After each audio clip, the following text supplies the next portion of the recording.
Here we are, Koifer Beaker, yerachmiel and ziegler. No, we're doing a very serious video. Very serious. You can't make jokes. Chas v'shalom. This is not Matzah Shabbos. Parsha, what Parsha? You know Parsha it is. Very good. Yes. No, seriously, you're gonna ruin the video. I'm ruining the video. You make it I ran with going yerachmiel and Matzah Shabbos doesn't even know what Parsha it is. Ezra, did you go to shul this week? Did you go to Which shul did you go to? Which shul did you go to? No, but let's do a serious video. Very serious. We're here at Matzah Shabbos, the Ziegler home, and we're going to be doing something very different this week. No, very different than the usual it's Ziegler not a resident. dialogue. You're the cameraman. That's it. Seriously. No, Ezra. You can edit me out after. No, you can't. This is going to be straight. I'll start over. Hold on. One-time shot. It's recording? Good Vach. We're in the Ziegler home. We're going to be doing something very different this week. We're not going to be playing guitar for Abdullah. That's not unusual. That we do every week. But actually, we're going to be doing a book burning. This is very exciting. Book burnings are kind of strange in the Jewish customs. We get a little nervous. You know, Jews had lots of their books burned for long periods of times, and makes us a little bit nervous. Now, I'm not usually one to do any kind of book burning, but I think this today calls for it. I'm going to show you some of the books that we have here. I want you to guess which one we're gonna burn today. Let's see. We have post-Sabbatian Sabbatianism. That's one option. We have the Mar Nevuchim. We have the Apocrypha in English. Jewish Wisdom in Hellenistic Age. Cannabis Chassidus. This is a good one. Shmuel B'Teach, the Kosher Sutra. Or the Rosh Yeshiva Remembers. So I'll let you guys decide which one it's going to be. We're taking votes. Bing bing, the winner is the Rosh Yeshiva Remembers. Why would we do such a horrible thing like that? Well, the story goes like this. Well, the Mar Nevuchim already, there's been burning, so it wouldn't be such a chiddush. But it's like this. I have a minhag to sit and read a new book every Shabbos. It's my Tanuk, my Shabbos Tanuk. This week, unfortunately, the book that I wanted to read, The Alchemist, Paulo Coelho, million sold worldwide. I never read it. I know that's very shocking. But this week was the week I was going to read it, but unfortunately I forgot it on the bus on the way to my room. And so I have to call up Egged to see if they still have my book. So I didn't have a book. So instead I picked up one of the books on my shelves, and this happened to be the book. And I never read the book.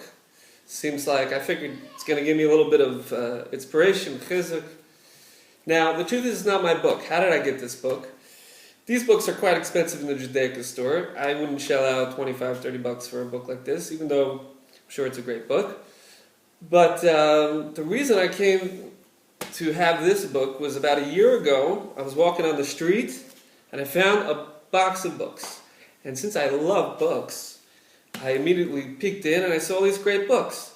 And this happened to be one of many books there, but it was an email address on the box, and I figured somebody didn't just throw out these books, they're quite new and nice. So I emailed the guy and I said, hey, I got all these books. Do you want these books? He happened to have left Israel. He said, I don't know, maybe one day I'll come get it. In the meantime, you can have all these books. Well, Chevraman, unfortunately, one of the books you have has something very, very weird and horrible when I read it. And if I owe you some money from this, I'm going to have to send you a check. But let's get to the nitty-gritty. This book, which is, first of all, let's just realize this is an Art Scroll Masorah book. Yeah, the publishers. This has obviously the Haskama of Rav Shach. These are stories that he himself said over, Haskamas. And I believe his grandson put it together. And there's other Haskamas, and I'm sure it went through major editing, and this is probably a very, very popular book in Jewish homes, and this is something we should be giving over to our kids, and be teaching them some Yiddishkeit, Midos. Anyway, I get up to page 50. This is the book. This is the story. It's called Defeating the Satan. And I'm going to read it for you. And you decide if I'm being too harsh on the author of this book, the compiler of these stories. One of the outstanding students of the Volozhin Yeshiva was Yosela Pimer, Peimer. Never heard of him, but okay. Who was sent by his mother to study under Rav Chaim until his father passed away.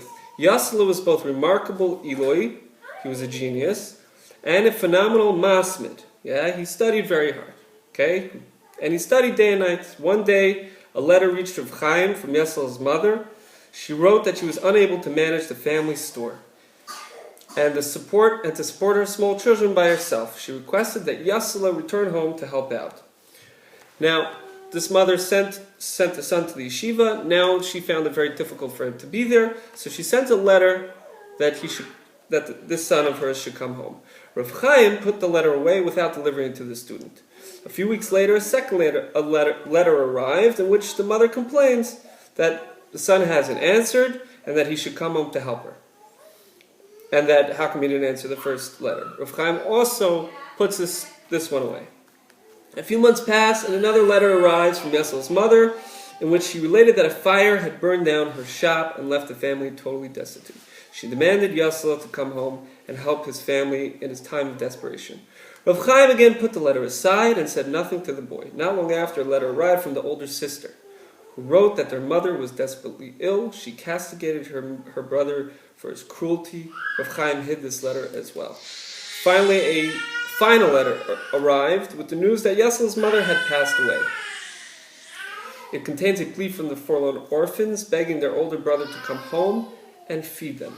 Rav Chaim hid this letter with the rest. Several years passed, and Yosela was by then the best bacher in yeshiva, found a very desirable shidduch. Before leaving Volozhin to get married, he went to take leave of the Rosh Yeshiva. Only then did Rav Chaim give him the letters he had been holding on for all these years. Upon reading them, Yosela rent his garments and then fainted, stunned by the loss of his mother and shocked that he had not been told about her death until now. When he revived, he asked Rav Chaim why such vital information had been kept from him all these years. Rav Chaim answered, "You have to know that all this was the work of Satan. Satan saw that you were destined to be one of the Gdolei Adar. To prevent that from happening, he burnt down the whole row of shops, killed your mother, and left your family orphaned and forsaken, all in order to force you to leave the yeshiva. Now," concluded Rav Chaim, "would you have wanted Satan's plan to succeed? Baruch Hashem, we were able to get the better of him. In the course of time, Yosela, now we're known as Rav Yosel Slutska, arranged shidduchim for his sisters with some of the leading Torah scholars of the time.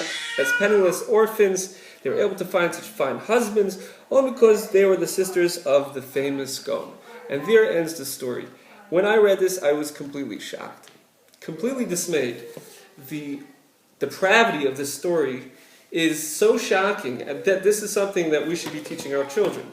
I mean, first of all, I learned later that it's one of the lesser cherem de Rabbeinu Gershom about reading somebody's mail.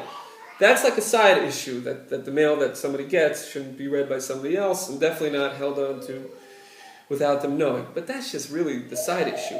Can you imagine a mother whose family is slowly being destroyed, sends his kid to yeshiva, and this kid has no clue. He has no idea what's happening with his family.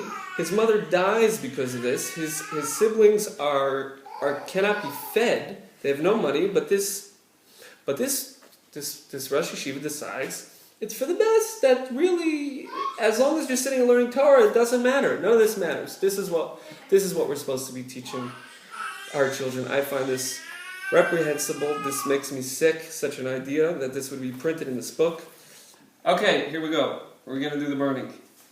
Now, again, this is the Rosh Yeshiva Remembers from this book. It's not anything against Rav Shach, even though he himself may have been a controversial figure. A lot of people consider him gadol. I don't know if he really said over the story or not, but it is printed in this book, and it's not going to stay in my house, that's for sure. I think it's a horrible, horrible story to teach kids. This is supposed to be giving them some sort of moral lesson of how great Torah is. I think it does exactly the opposite.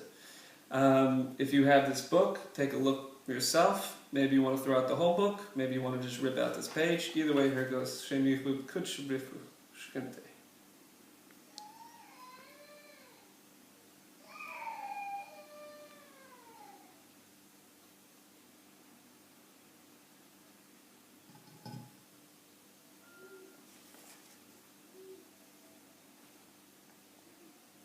Mi'atara mikirbecha.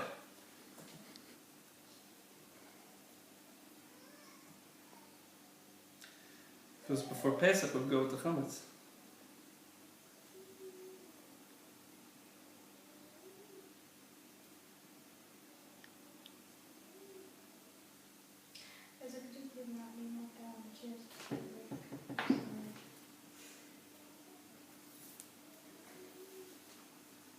Ah, I feel much better now.